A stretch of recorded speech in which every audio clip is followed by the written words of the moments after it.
I got one more in me. What's up, guys? Welcome back to another video, ladies and gentlemen. So much love sending out to y'all.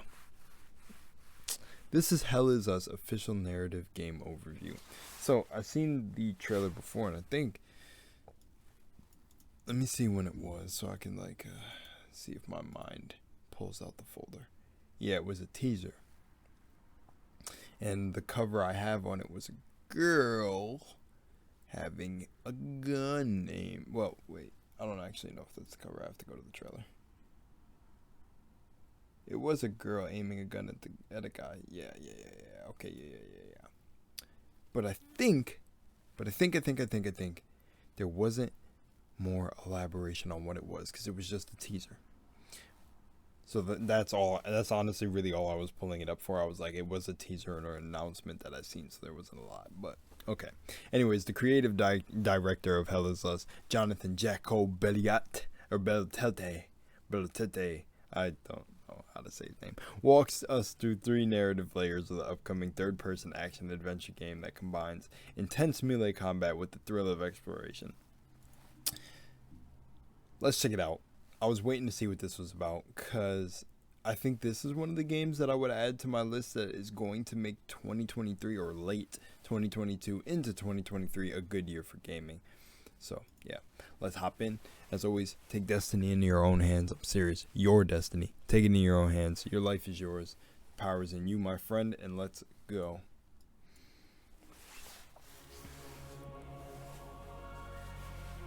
Hi folks, my name is Jonathan Jacques Bellitet. I am the creative director. Bellitet, Jonathan Jack Bellitet. That's fire. All right, let's go. That's fire. That's a dope ass name, bro. Hi folks, my name is Jonathan Jacques Bellitet. I am the creative. Imagine walking in a new place and being like Jonathan Jack Bellitet, Mr. Bellitet. That's fire. Director of Hell Is Us. Today I'd like to take a bit of your time to talk about the 3 distinct narrative layers, but also how we created this game from scratch. Yeah, the weird bodies. That was this too. I remember my old reaction now. I was like, what is this? Processes that brought us to its world, its gameplay, and these 3 narrative layers. So for Hell Is Us, I took a bit of time to figure out what I wanted these kind of high-level directives to be. And they're a mixed bag of things that had always been dear to me and also stuff that I kind of knew that the team also wanted to try and work with. So I came up with about 5 or 6 and I proposed them to the team and we all agreed and we went ahead with them. So the first one at the top of the list is exploration and discovery. When it's truly player driven, when it's like player cognitive abilities that are putting 2 and 2 together to discover the secrets of the game through your exploration. So the second one is pretty much I guess the main theme of the game. It's human emotions and passions, and specifically how they relate to human conflicts, all the horrors and the atrocities and the bloodshed that we can bring upon one another. The third one is the Civil War, and as you can see, this relates right away to the second one about the passions and the emotion. The fourth directive was the combat system of the game had to be a third-person melee combat with melee weapons. The fifth directive was that the game had to take place within a contemporary setting. As you can see, this brought a bit of a challenge how to justify the third-person melee combat in a contemporary setting. And the sixth one is I wanted to make sure that the enemies in the game were not humans. Okay, I get where that was going. Okay. I was like, I never heard of the contemporary setting, but then as now fitting in the melee with the environment, I see how it's gonna go. So I'm assuming in this world there's no firearm, and we would not bring any harm to human beings. I don't know. So now that we had our set of directives, we were ready to really sit down and create the game, and then we created the story, and this brought us the 3 distinct narrative layers that we have in the game. The first narrative layers is the Civil War. It's the main backdrop of the game. It's caused by ethnic divides, religious divides, cultural. From the teaser trailer, I didn't even think there were any humans in this world. I'm pretty sure. Maybe I said that, maybe I didn't. I don't know. I don't know what past means. Divides, political divides, and also historical divides. The second narrative layer is about the calamity. So the calamity is a a bit of a kind of like calamity. metaphysical phenomenon that's taking place in the country. And the hero and the player, as they enter the game world, obviously they're aware that there's a civil war, but the hero doesn't know that there's also the calamity, and really rapidly he will come face to face with it. So why is it here? Where is it from? What is it connected to? Oh, so the calamity is probably definitely because of how, you know, how he's doing the narratives and the reality. Maybe he doesn't. Maybe he completely splits it. But the line will be drawn between that it's connected to the Civil War, because the calamity looks like these beings that absorb emotion or some weird thing. So like if there's a lot of emotion, intense emotion, human weird things, Civil War going on, the calamity is almost like the mirror of that. So it's like being projected onto, like, it's like below, but it's going to be on top of, since the hero comes in contact with it. It's going to be a direct cause of, or not cause, effect of the Civil War. Come face to face with it. So why is it here? Where is it from? What is it connected to? And what's its link with the people, the Civil War, and the history of the country?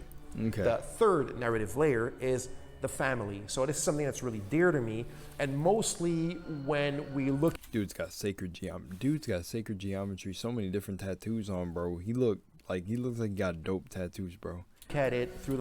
I thought on one of his arms he had all like religion symbols, like religious symbols. The lens of conflicts, war, civil war, and whatnot, because families are often one of the first victims of conflicts, especially children as well. But our hero was actually born in the hermit state, but his parents smuggled him out when he was 5 years old. He's always wanted to come back because he's got questions, right? He wants to know, who they are, why did they abandon him, and also who is he, because he's missing that part of himself that your parents kind of provide you. So all these three narrative layers are different, but they intertwine. One of them is the one that truly brings you through the main story. But since the game is fairly open-ended and non-linear, the players are free to oscillate between these three layers as they see fit, and kind of put them together to form the big picture of the game and the entire puzzle, or almost the entire puzzle, to make sense of what's going on inside this country. So in the near future, we'll talk a lot more about these things in a lot more details. Okay. This was it for now. I hope you enjoyed. Thank you for watching, and see you soon. Oh yeah, this is sounding like a game, bruh. This is sounding like a game. Let's get it. I like how he said that. Put the puzzle of the game together. Bro, the even pillow he has right there. Looks like a bunch of sacred geometry. Anyway, that's a cool pillow. But, yeah, the way he put that, the puzzle of the game, and it's non-linear. So, oh man, that's good. This seems like hell is this gonna be dope. Let's see the comments. See you soon. Let's see the comments, bro. He looks like a dope ass creative director too. The way he talks about the game and describes it makes me want to play it. Yeah, that's important.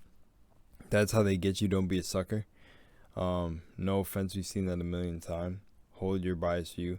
Yeah, that's smart too. But definitely the way he talks about it seems like he actually, and what they showed, like the concept art and stuff, and I think he said the directives were his thing that he split them into, which shows that he put it in a way that he broke it down in his own way. It doesn't. I don't think I've heard other game developers talk about directives like this, but directives, how he had the 5. But I was right before about certain devs that I talked to or worked with, where I got a good sense of if they were genuine, and I've got to see some games behind the scenes, and I think based on what we've been shown from Hell Is Us and everything, that I think it's okay. Like, I think it's okay to keep your expectations a bit high. Let me see. It looks pretty interesting, promising. You can't say this game ain't well thought out. Yeah, see, that's it too. That's where it gets me, is what he's trying to do. I would say the only thing that's a bit sus to me is the puzzle part. Putting together the puzzle of the game, and like being able to explore those 3 narratives in a non-linear fashion. We'll see about that. But yeah, they're concept artists. Yeah, great. Let's see. He said the world would be able to tell you the story. Hopefully it's open to exploring. Yeah, like let's see, because when games start talking about open world and the whole thing and big worlds and like the first of all, the hero doesn't know the calamity or why it's here, and it gets introduced to it over time. We'll see. It feels like a lot of ambition. It seems like, yeah, I don't know. If you're gonna show I haven't seen anything else, right? I've only seen that teaser, right? So I don't know if there's gameplay. But let me look up just real quick if there's gameplay, because I'm gonna say one last thing before I end the video. What is it? Hell is Us gameplay. Is there gameplay? No, there's still just a teaser. This is, let me see. I'm playing the teaser back. Yeah, there's the teaser and that drone and the character, the dude, the hooded figure standing there. So you know what I'm gonna say is this: till I see gameplay, I'm gonna keep my expectations low. And there's one more thing. You do like. I feel like this is something that devs learn a lot, or maybe don't learn. You know, you got Todd Howard, who comes out and delivers things, but my man's just not afraid. Maybe some people just don't care. They just don't, like, some of these devs just don't give a fuck, or the creative directors, whatever. They just like don't care, come out, explain things. I always say devs, but they're all technically developers in a way. You know what I'm saying? So to sit on the couch, do a full video breaking down the game, whether the game will be good or anything or bad, is ballsy to do. Showing no gameplay. Think about that. Like, a lot of games don't have the creative director who comes out and says the mindset behind the game. Like, I see, well, maybe I don't get recommended it, but I don't literally see like a game being developed. Like, okay, for example, Nightingale. I haven't seen anyone come out and like the creative director sit down on a couch and have a video talking about Nightingale. But Nightingale has showed a lot of gameplay and development and all that stuff too, where I can't really say that. So it's like, you see, that's what I'm saying for this situation. Is this dude, the creative director, literally came out and was like, made a video, and now this is always here. So this is almost like a video to probably hold himself to, like, okay, we got to deliver now if we're gonna hype it like this. So that makes it a little bit better. But then it's pretty ballsy that there's no gameplay of it. Though he talked about the narrative. We'll see if you get what I'm saying. We'll see. I kind of like it. I'm interested in Hell is Us, because this could really, like I said in the beginning, could be one of the games that makes 2023 like dope. Like, games are coming out now trying to be more unique, and there is still creativity, because I feel like a lot of devs, though I don't say it in every video. I mean, what are you gonna do? I can't say. I'm not gonna mention it in every video, but there hasn't been too much creativity. But with what I've been seeing now, it seems like creativity is on the rise again, and that's really good. Because I'd be throwing ideas in my videos saying like, oh, how are they not thinking about this? But that's the purpose of my channel, to do that. So maybe someone out there is gaining inspiration. I know devs have hit me to work with them, so I have dropped my 2 cents in a lot of games that are upcoming. So I'm glad and grateful for that, because hopefully we start getting some new ideas pushing out, man.